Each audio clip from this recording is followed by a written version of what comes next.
Hello, नमस्ते सबैलाई।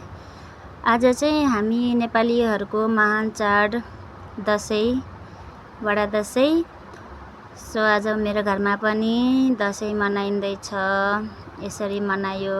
मेरो ससुरा बुवाले लगाउँदै हुन्छ टीका। सो अनि मेरो चाहिँ फ्यामिलीहरू हो, मेरो यो 2टा बच्चा हो। अनि मेरो चाहिँ हस्बेन्ड काममा गएको छ, त्यही भएर ऊ साथमा छैन। बाँकी म र मेरो 2टा नानी आज लगाउँदैछ टीका। ससुराबाले टीका लगाइदिँदै हुनुहुन्छ। अनि हजुरहरूको कस्तो भयो टीकाहरू, कसरी लगाउनु भयो, अनि कसरी दसैँ मनाउनु भयो। यो चाहिँ मेरो ठुलो छोरा हो, ऊ पनि टीका लगाउँदैछ। अनि हाम्रो चाहिँ आज यसरी नै दिन गयो, टीका लगाउँदैछ।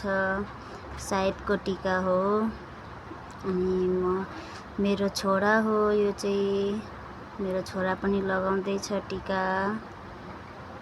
अनि गाउँघरमा त छुइनँ हामीहरू चाहिँ इन्डियामा छु, इन्डियामै मनाउँदैछु दसैँ। अनि तिहार पनि यतै मनाइन्छ हामीहरू चाहिँ। यो उहाँ उडी मारिरहेको चाहिँ त्यो मेरो कान्छो छोरा हो। अब पालो कान्छो छोराको। अब कान्छो छोरा पनि लगाउँदैछ। अनि मेरो साथीहरू पनि छ, मेरो बहिनीहरू पनि छ। सो अहिले चाहिँ पहिला मेरो फ्यामिलीले लगाउँदैछ टीका। चाहिँ मेरो कान्छो छोरा हो, मुख बिगारिरहेछ।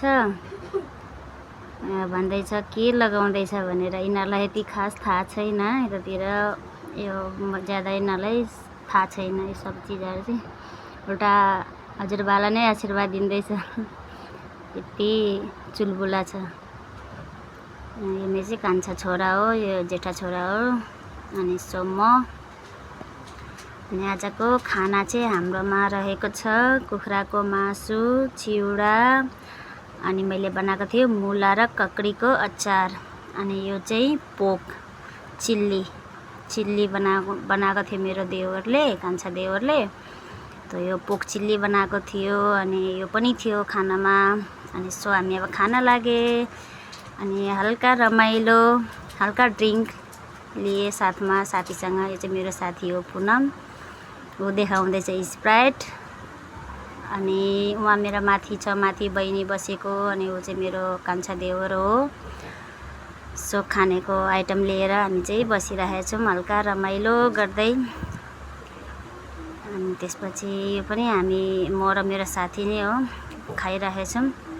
इन्जोय चाहिँ मजाले भयो नि। हजुरहरूको कस्तो भयो इन्जोय भन्नुहोला। हाम्रो इन्जोय चाहिँ मस्त भयो। आज दसैँ मजासँगले मनाइयो। Thank you.